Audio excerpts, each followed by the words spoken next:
नमस्कार। उम्मीद करते हैं आप स्वस्थ होंगे, मस्त होंगे और तंदुरुस्त होंगे। इससे पहले वाले टॉपिक में हम लोगों ने अध्ययन किया था किडनी के बारे में। हमने सीखा था ब्रिक के सब फंक्शन के बारे में हम लोगों ने सीख लिया था कि ब्रिक्स का काम क्या होता है, कैसे कैसे ब्रिक्स काम करते हैं, किडनी काम कैसे कैसे करता है। आज का हम लोग का टॉपिक है किडनी से संबंधित यानी किडनी की बीमारियाँ। तो जो किडनी की बीमारियाँ होती हैं वह कुछ इस प्रकार हैं। किडनी में होती बीमारी स्टोन, किडनी में पथरी हो जाता है। तो पथरी होने के कई अलग अलग कारण हैं। तो जो किडनी में जो पथरी होते हैं यह एक बीमारी है, और जो पथरी होता है वह कैल्शियम ऑक्जेलेट का बना होता है। किसका बना होता है? तो कैल्शियम ऑक्जेलेट का। जो ये आप अधिक मात्रा में तला हुआ भोजन या तैलीय भोजन इसका सेवन करते हैं तो यह किडनी के पार्ट में जाकर जमा हो जाता है, यही बन जाता है पथरी, जिसको बोलते हैं कैल्शियम ऑक्जेलेट। किसका बना होता है? तो कैल्शियम ऑक्जेलेट का। दूसरा, किडनी में जो बीमारी होती है यूरेनिया नामक बीमारी में जो अमोनिया है, अमोनिया की मात्रा बढ़ जाती है।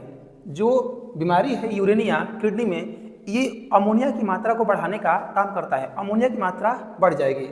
नेक्स्ट है वाइट गठिया। जब व्यक्ति के अंदर, शरीर के अंदर जब गठिया नामक बीमारी होती है, गठिया, तो गठिया बीमारी कैसे होती है? तो आपने पढ़ा था कंकाल तंत्र में, इस स्केलेटन सिस्टम में, कि जहाँ जहाँ व्यक्ति का जोड़ है, हाथ का, पैर का, या जहाँ जहाँ जोड़ है, वहाँ इस हड्डी को घुमाव देने के लिए साइनोवियल द्रव की मात्रा होती है।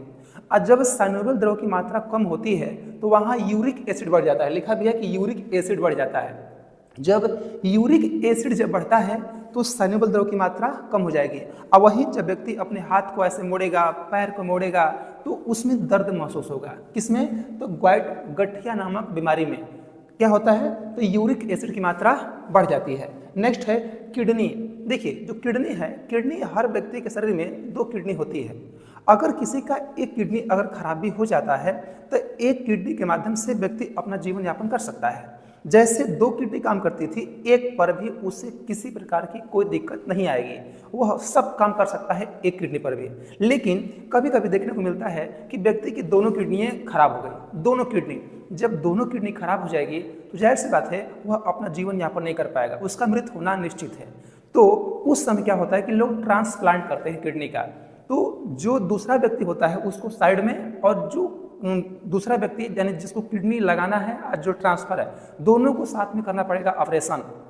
और किडनी जो मृत व्यक्ति है, अगर कोई व्यक्ति मृत हो गया है, मृत व्यक्ति का किडनी 48 घंटे के अंदर दूसरे व्यक्ति के शरीर में ट्रांसप्लांट किया जा सकता है। मृत व्यक्ति का किडनी, यह लिखा भी है कि किडनी खराब होने पर ट्रांसप्लांट मृत व्यक्ति का कितने समय में? 48 घंटे के अंदर आप ट्रांसप्लांट कर सकते हैं, ठीक है। लेकिन जो जीवित व्यक्ति हैं, अगर उनका आप ट्रांसप्लांट कर रहे हैं तो उन दोनों को एक साथ ऑपरेशन करके ट्रांसप्लांट कर सकते हैं, ठीक है।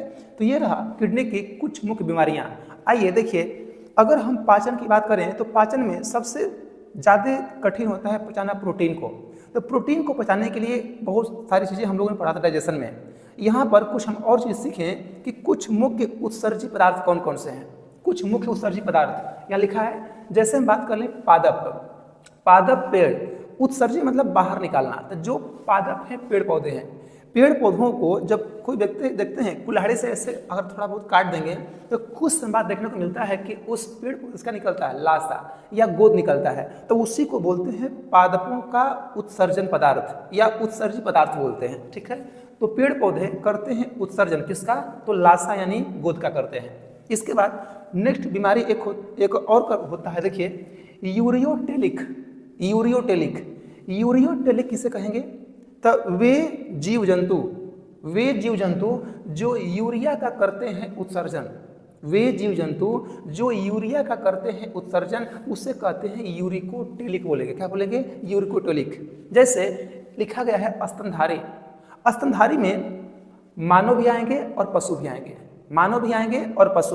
तो मानव में मेल फीमेल दोनों आएंगे, क्योंकि जब जन्म अवस्था में जो मेल होता है और जो फीमेल होता है, दोनों का स्तन समान देखने को मिलता है, दोनों का स्तन बराबर आता है, स्तन दोनों के पास होता है। लेकिन 12 वर्ष की अवस्था के बाद जो मेल होता है, मेल में केवल और केवल स्तन पाया जाता है, स्तन ग्रंथि नहीं पाई जाती। और जो फीमेल होते हैं, फीमेल, उसमें स्तन के साथ स्तन ग्रंथि भी देखने को मिलती है।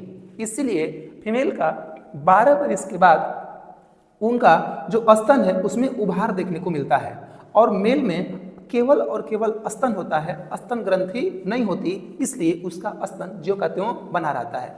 तो स्तन में मानव यानी मेल और फीमेल दोनों आ जाएंगे। तो वे जीव जंतु जो यूरिया का करते हैं उत्सर्जन उसे बोलते हैं यूरिकोटेलिक। ठीक है, नेक्स्ट है यूरिकोटेलिक, ये यूरियोटेलिक है, इसको बोलेंगे यूरिकोटेलिक। यानी जो जीव जंतु यूरिक एसिड यानी जो यूरिक एसिड का करते हैं उत्सर्जन उसे बोलते हैं यूरिकोटेलिक, उसे बोलेंगे यूरिकटेलिक। जैसे पक्षी और सरीसृप, सरीसृप मतलब रेंगने वाले, कीड़ा बिच्छी मग ये सब हो गए, इसका बोलते हैं सरीसृप, पक्षी। ये सब यूरिक एसिड का करते हैं उत्सर्जन करने का काम करते हैं। नेक्स्ट है अमोनोटेलिक, अमोनोटेलिक यानी वे जीव जो अमोनिया का करते हैं उत्सर्जन, अमोनिया का, उसे कहते हैं अमोनोटेलिक बोलेंगे। जैसे एग्जाम्पल में लिखा गया है मछली और कीट, जो मछली होते हैं और कीट होते हैं यह अमोनिया का करते हैं उत्सर्जन। क्या करेंगे? अमोनिया का करते हैं उत्सर्जन। नेक्स्ट बात करें ग्वानोटेलिक, ग्वानोटेलिक यानी वे जीव जो ग्वानिन का करते हैं उत्सर्जन, ग्वानिन का, उसे बोलते हैं ग्वानोटेलिक। आप देखे होंगे मकड़ी को, मकड़ी, जो मकड़ी होती है अगर वह चल रही है तो वह रेशा जैसे कुछ उत्सर्जित पदार्थ को छोड़ने का काम करती है, उसी रेशा जैसे पदार्थ को बोलते हैं ग्वानिन। क्या बोलेंगे? ग्वानिन। तो वे जीव जो ग्वानिन का करते हैं उत्सर्जन उसे बोलते हैं ग्वानोटेलिक। जैसे मकड़ी, तो मकड़ी चलते जाती है और एक रेशा अपने पीछे छोड़ती जाती है, वह क्या होता है? उसका होता है उत्सर्जन, जिसको आप बोलते हैं झाला वगैरह बोलते हैं कि घर में मकड़ी झाला लगा दी है। ठीक है, तो उम्मीद करते हैं आपको ये जो किडनी संबंधित जो ये कुछ बीमारियां थी, आज जो ये कुछ उत्सर्जित पदार्थ हैं, समझ में आए होंगे। जैसे आपका लगा होगा आप कमेंट बॉक्स में अपना विचार दीजिएगा। जाते जाते आपसे हम एक प्रश्न करते हुए जाएंगे।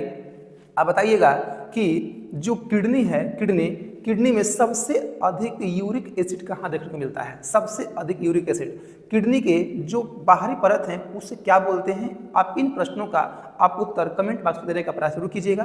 तो मिलते हैं नेक्स्ट टाइम। नमस्कार, धन्यवाद।